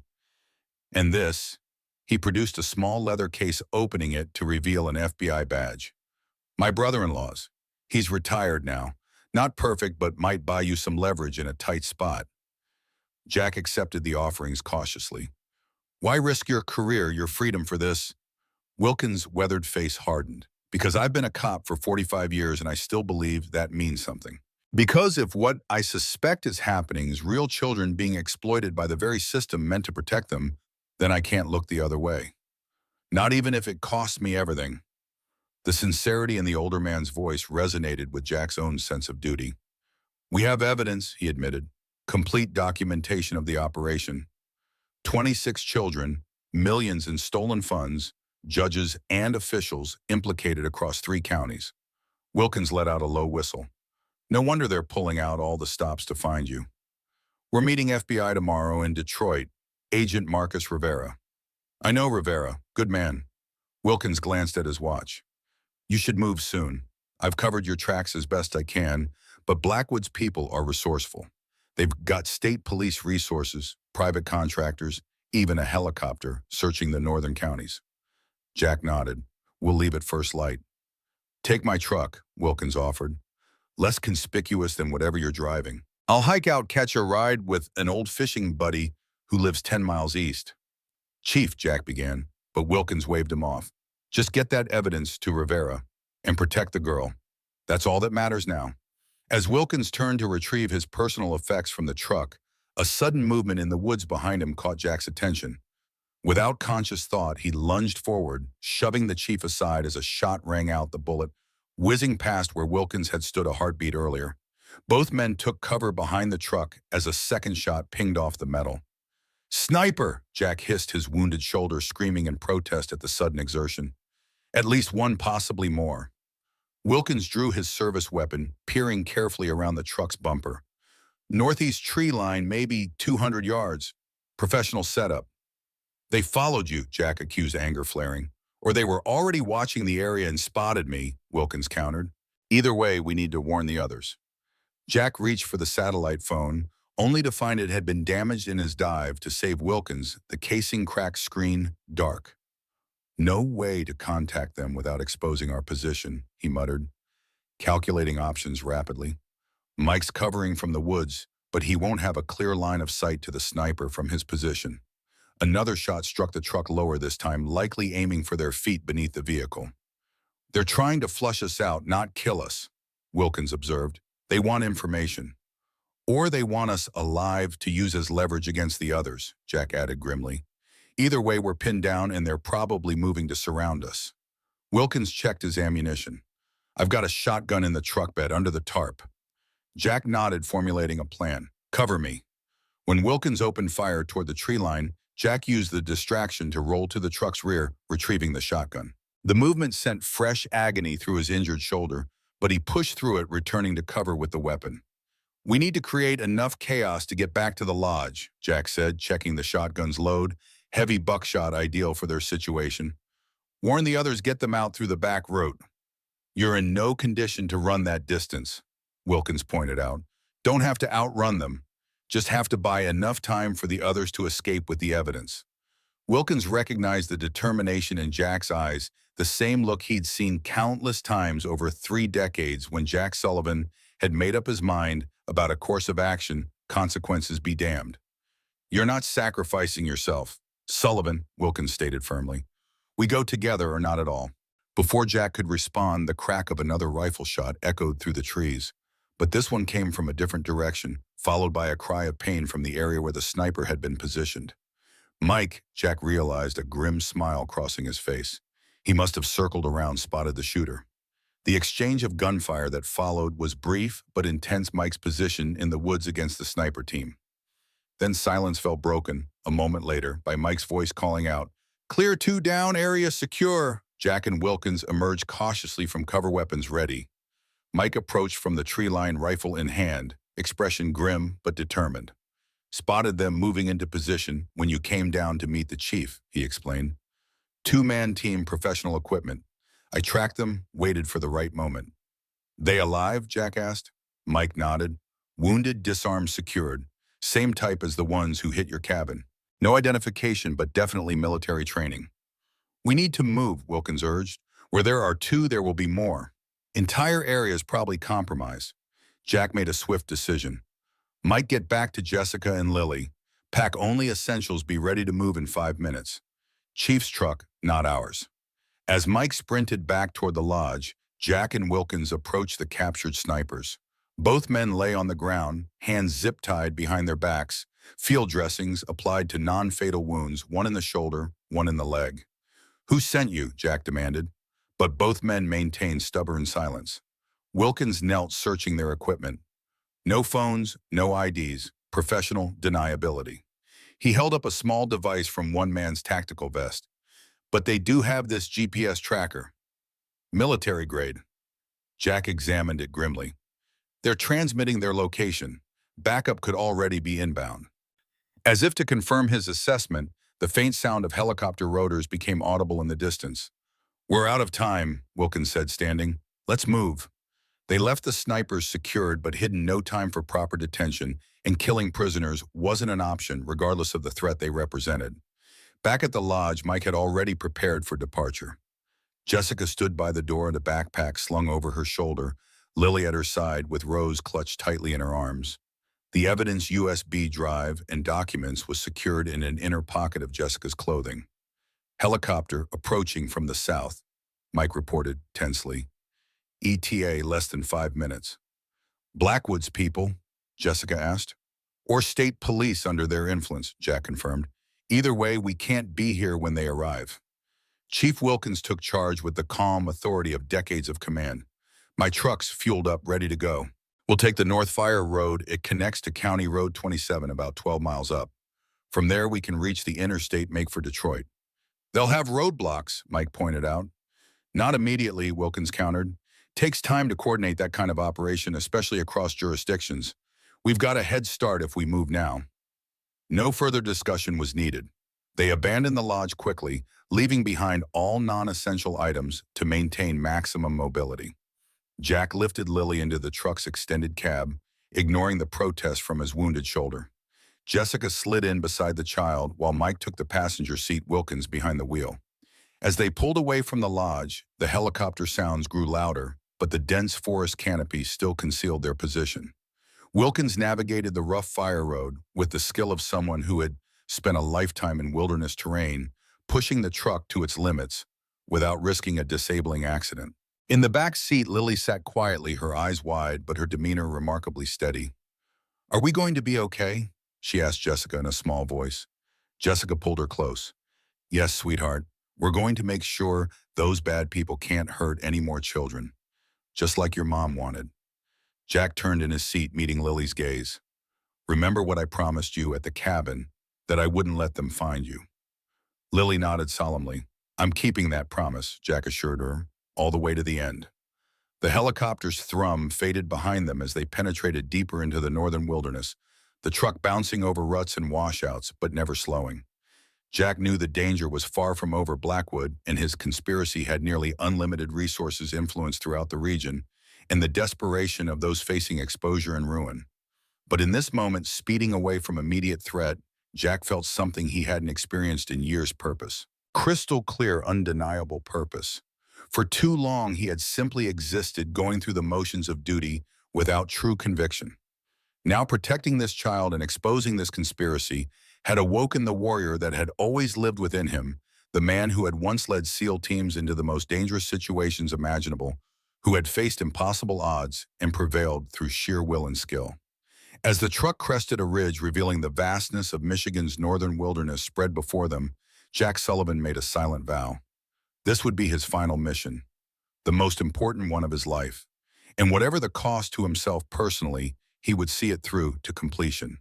For Lily, for Catherine, for all the children whose lives had been destroyed by greed and corruption, for the sake of justice itself. The truck descended into the valley below, 5 fugitives bound together by circumstance and conviction, carrying with them the evidence that could bring down a criminal enterprise that had operated with impunity for far too long.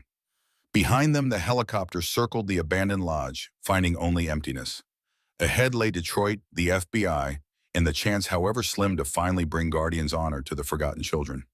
The Detroit Federal Building rose like a fortress of glass and steel against the morning skyline, its windows reflecting the pale autumn sun. Jack Sullivan studied it from across the street, his experienced eyes noting security cameras, guard positions, and potential exit routes. Habits ingrained in through decades of tactical operations that even impending retirement couldn't erase. You sure about this? Mike asked quietly, standing beside him. Jack nodded, his gaze shifting to the unmarked sedan where Jessica waited with Lily. They had driven through the night, taking circuitous routes on back roads, switching vehicles once more at a location Chief Wilkins had arranged. Every mile had been fraught with tension, every approaching headlight a potential threat. Rivera's expecting us, Jack confirmed, checking his watch. Ninth floor secure conference room. He's assembled a team he personally vetted. The evidence contained in Rose's hidden compartment, the USB drive and documents chronicling years of systematic exploitation of vulnerable children, now rested in an inner pocket of Jack's jacket. Its weight felt disproportionate to its size, as though the futures of 26 children and the ghosts of their stolen childhoods pressed against his wounded shoulder. Let's move, he decided. Standard formation. I lead you guard the rear. Jessica and Lily between us. Mike nodded, retrieving Jessica and Lily from the car. The little girl clutched Rose tightly against her chest, her solemn eyes taking in the imposing building with visible apprehension. Are the bad people in there? She whispered to Jack as they approached the entrance. No, sweetheart, he assured her, his weathered hand gentle on her shoulder. There are good people inside who will help us stop the bad people. The security checkpoint presented the first hurdle.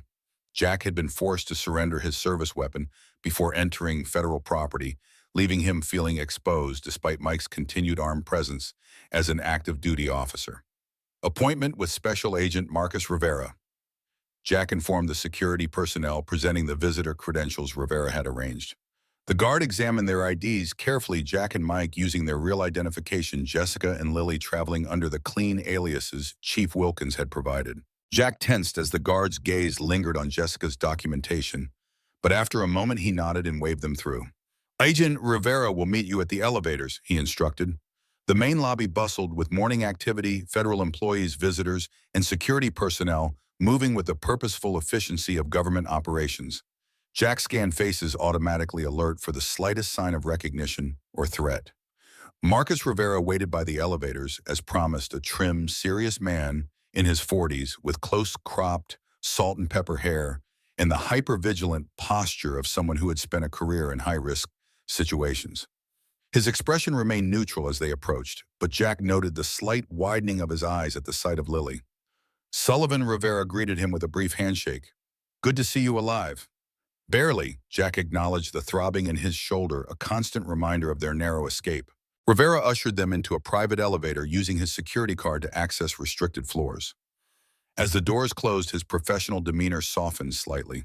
I've got a secure room prepped with recording equipment for your statements, he explained.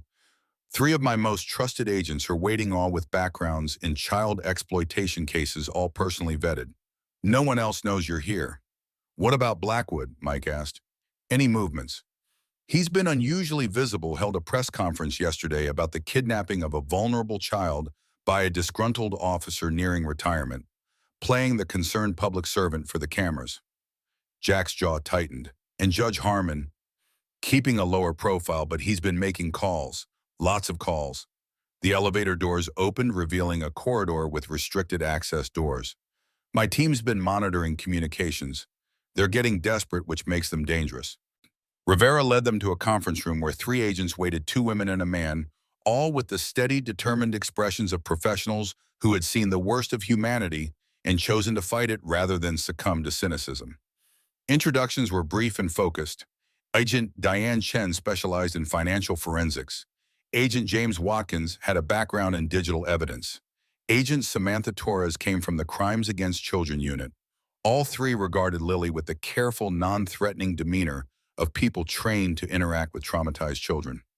We've prepared a separate room where Ms. Reed and Lily can be comfortable during the interviews, Agent Torres explained, gesturing to an adjoining space visible through a glass partition. It's been set up to be child-friendly, but has full recording capabilities for Lily's statement, which we'll only take when she's ready with proper support. Jessica nodded gratefully, guiding Lily toward the room where comfortable furniture, drawing supplies, and even a small collection of toys had been arranged. Before we begin, Rivera said, closing the door once they were alone, I need to be absolutely clear about the scope of what we're dealing with. These allegations involve a sitting judge, public officials across multiple jurisdictions, and potentially dozens of exploited children. The burden of proof is extraordinarily high, and the potential for political interference is significant. Jack reached into his jacket, withdrawing the USB drive and document folder. This should help with the burden of proof, he said, placing them on the conference table. Complete financial records, court documents, communications, and case files for 26 children whose assets were systematically drained after being placed in state custody under fraudulent circumstances. Agent Chen immediately took possession of the materials connecting the drive to a secure, isolated computer system specifically prepared for the evidence. Catherine Reed spent years documenting the operation, Jack continued as Chen began examining the files. She traced the money through shell companies to offshore accounts controlled by Blackwood Judge Harmon and at least 6 other officials across 3 counties. Total estimated theft, Agent Watkins asked, already taking notes. Based on the documentation, approximately $17 million over 12 years, Jack replied. Filtering from children's trust funds, inheritances, and insurance settlements through administrative fees, fraudulent therapeutic services, and investment management costs that were never actually provided. Chen looked up from the computer, her expression a mixture of professional focus and personal disgust. These records are meticulous, detailed enough to establish clear patterns of fraud, money laundering, and conspiracy. What about direct evidence against Blackwood and Harmon? Rivera pressed. Something that puts them personally at the center of the operation. There are recorded conversations, Mike offered. Catherine Reed managed to document meetings between Blackwood and Harmon discussing specific cases and fund allocations. Chen nodded, navigating through the files. Found them, multiple audio recordings, all dated and cataloged with corresponding financial transactions. She played a brief segment where 2 male voices identified in Catherine's notes as Blackwood and Harmon discussed the management of a child's $1.4 million insurance settlement following his parents' death in a car accident. Rivera's face darkened as he listened. That's enough to secure warrants, he confirmed. But we'll need formal statements from all of you, especially about the attempts to abduct Lily and then attack at Sullivan's Wharton. For the next several hours, Jack, Mike, and Jessica provided detailed accounts of the events since Jack had found Lily at the abandoned house on Maple Lane. They described the falsified records, the hospital abduction attempt, the assault on Jack's cabin, the evidence discovered in Rose, and their narrow escape from the hunting lodge. Agent Torres conducted a separate, gentle interview with Lily, using specialized techniques for traumatized children to help her describe her life with Catherine, the period after her mother's death, and her understanding of why they had been hiding from the bad man. By late afternoon, a comprehensive case file had been assembled. Agent Chen had traced the financial networks documented by Catherine Reed, confirming the money trails and identifying additional connections not even Catherine had uncovered. Agent Watkins had authenticated the digital evidence, preserving the chain of custody for eventual prosecution. We're ready to move, Rivera announced, returning from a secure call with his superiors. Federal warrants are being prepared for Blackwood, Harmon, and 5 other primary conspirators. We'll coordinate with trusted elements in state police for simultaneous arrests to prevent any possibility of flight or evidence destruction. What about Lily? Jessica asked, glancing toward the adjoining room, where the little girl had finally fallen asleep on a couch, exhausted by the day's events. Rose still clutched protectively in her arms. She'll remain under federal protection until the immediate threat is neutralized, Rivera assured her. After that, as her closest living relative, you'll be in position to petition for permanent guardianship. And us, Mike asked, indicating himself and Jack. We'll need you to remain available for testimony, but your official statements have been recorded. Johnson, you'll be placed on administrative leave with full pay pending the investigation's outcome.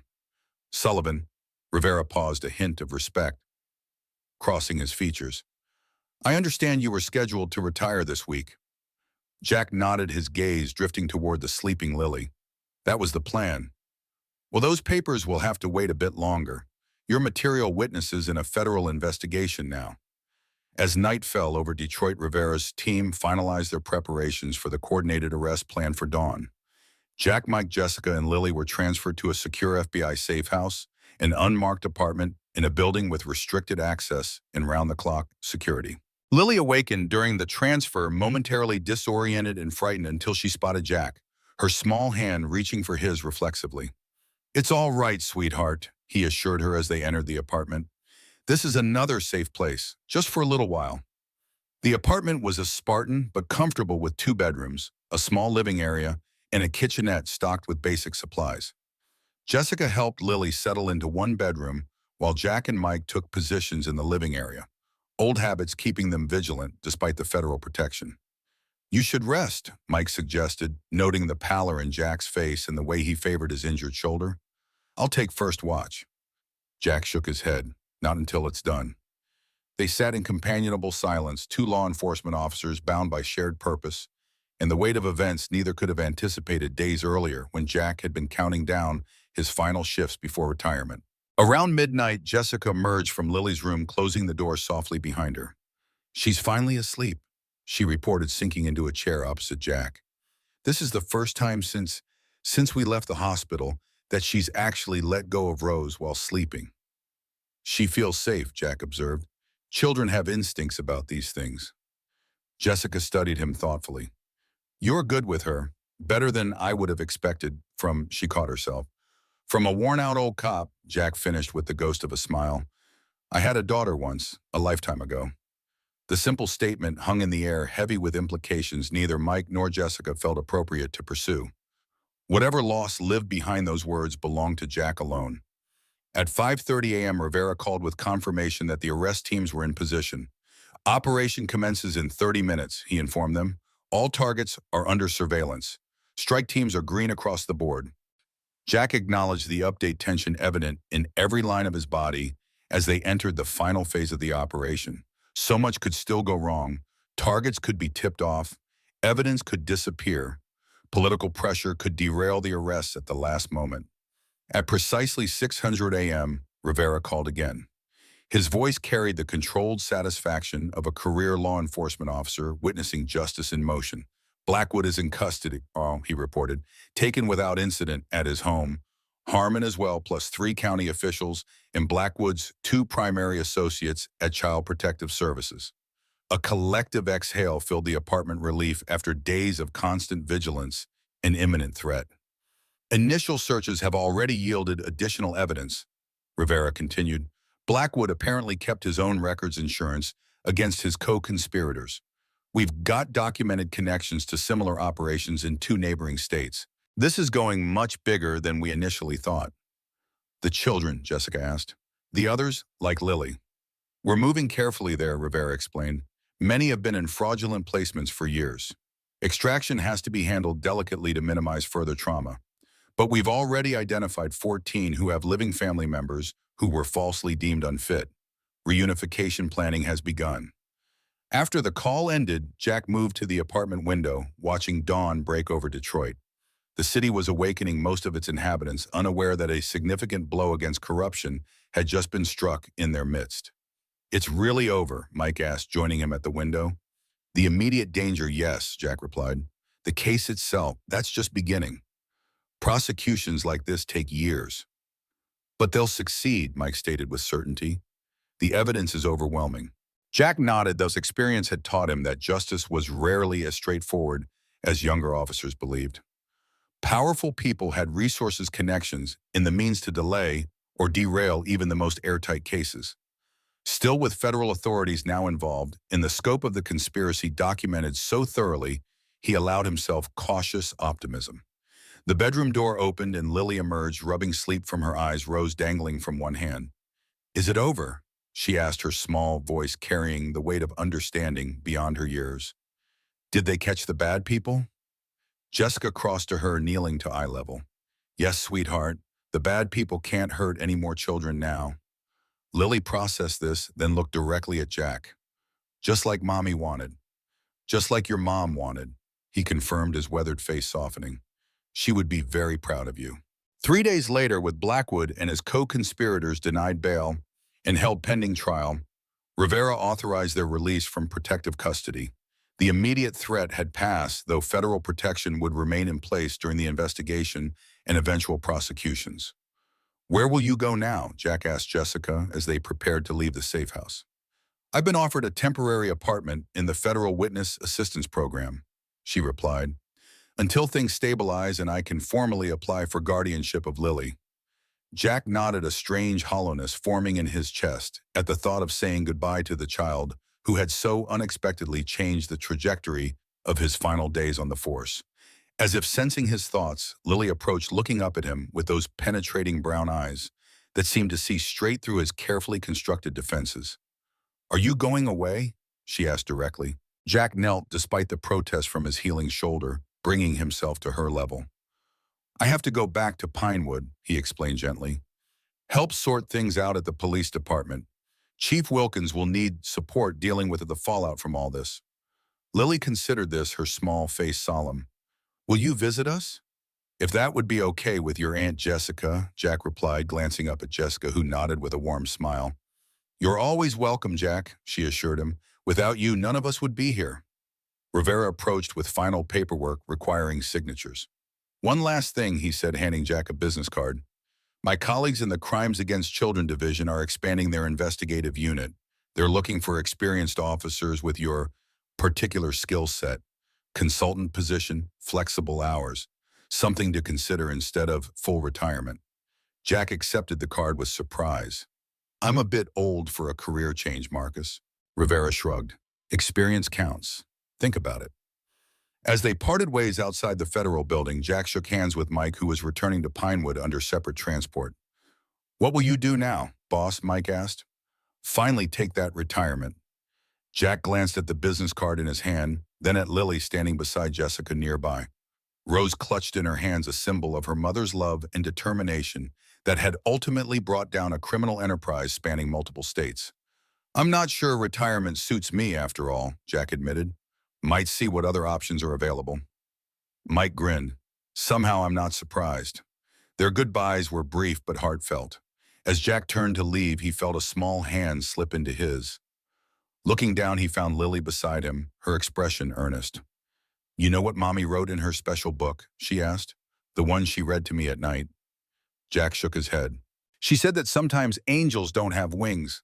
Sometimes they're just regular people who do the right thing when it's hard." Lily squeezed his hand. "I think you're that kind of angel." The simple statement, delivered with a child's directness and sincerity, pierced through the layers of professional detachment and emotional armor Jack had built over decades of service. For a moment, he couldn't speak, overwhelmed by the unexpected impact of her words. "That's a very nice thing to say." He finally managed, his voice rougher than usual. "Your mom sounds like she was a very wise person." "She was," Lily confirmed. "She said I'd know the good person when they came." And I did. 6 months later, a black Chevrolet Impala from 1967 rumbled up the gravel drive to a modest lakeside cabin.